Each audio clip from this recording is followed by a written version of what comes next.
The last few Silent Hill games have been a bit average at best, but Downpour is in many ways a step forward for the series, and it's also a bit scary.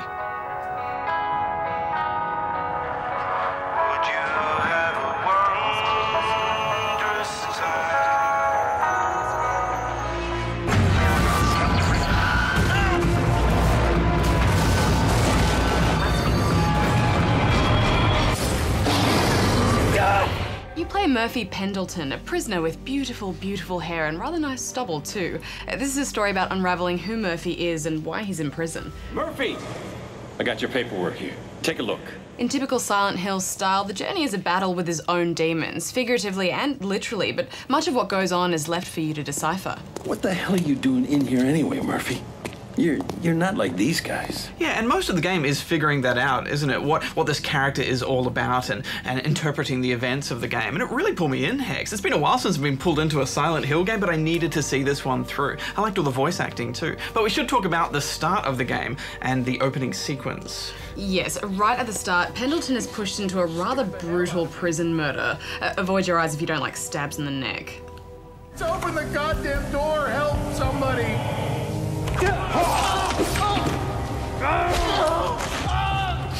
After that scene, I thought this might just turn into a gore fest, but it's not at all. It's just this particular scene, and it's a brutal way to start a game, isn't it? Well, I think having to commit a murder at the very beginning of a video game creates an impact no matter what, but I'm not sure that it needed to be that violent. I mean, this guy's begging for his life, and first I pick up a stick and I'm beating him with that, and then I have a knife and I'm sticking it in his neck. Like, it seemed a bit unnecessary. Yeah, and they've done it on purpose too. They've made this character very fleshy and vulnerable, and he can't even fight back, so you feel bad when you're doing it. Why? You know exactly why. Look, I think it's one thing to watch something that violent play out in a cutscene, but to put the player in control of such a violent act, and this person is essentially defenseless. It takes me back to that Modern Warfare 2 scene where you have to massacre, well, you have the option to massacre all those people. Mount up. Once you get past this scene, Murphy is put on a prisoner transport only for the inevitable ride and crash into Silent Hill.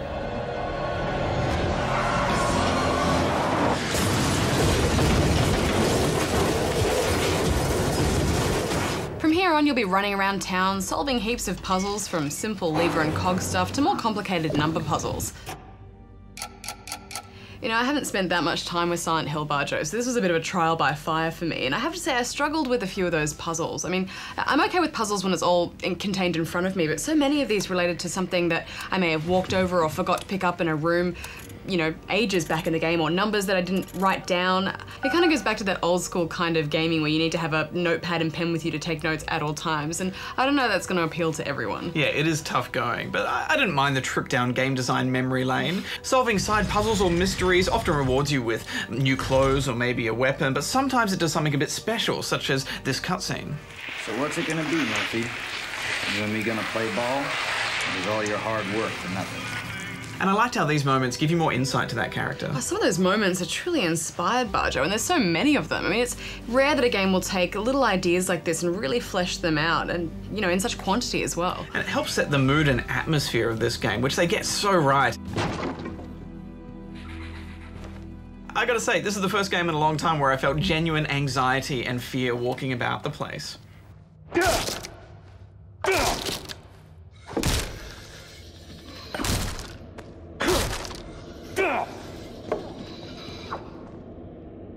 And the best part is, it's not just aliens in a crate, you know, it's not cheap scares, it's genuinely moody. Yeah, when the scares worked, I just loved it. Classic enemies running past in the distance, creepy background noises and surprises. Just when you think this game is going left, it goes right. I think it's heightened too because the enemies are so tough and your weapons are so weak. I mean, initially you'll be fighting with bottles and axes, but for a good while you'll be clinging for dear life to that piece of wood or a frying pan because it's all you have. I held onto that frying pan at the start of the game for so long, Hex. It's all I've got, and then it got knocked out of my hand anyway, so I never end up using it.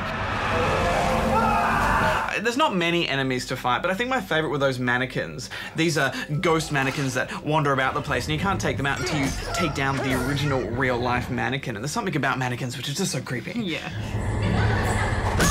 And the pacing of these scares is really good, and the best part is, until the last couple of hours, they don't repeat anything, so you're always on edge. It's a bit of a shame that the last couple hours of this game drag a bit, to be honest, because if it had just ended, it would have been great, but just kept going and going. For me, where this game falls down is definitely with the combat. You can block and sort of lock onto an enemy, but mostly you'll just button mash because it yields the best results. It just feels clunky and it drags down the overall experience. It does get a bit better when you pick up shotguns and pistols, but of course ammo is very scarce, and generally you're better off with a melee weapon than a shotgun. I like the threat of these enemies though, and if there's more than one in a room, it's almost always better to run away. But the game isn't focused on running away. You can still get in there and have a good bash.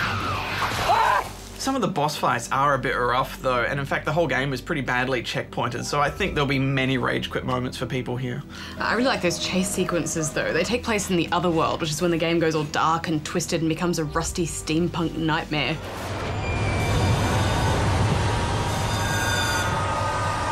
Oh God, not again. Now and then a strange warping thing will chase you down hallways, and these moments often require quick thinking, a bit of trial and error, and some smart turns to get through. And when that warp thing gets close to you and you start screaming, ah!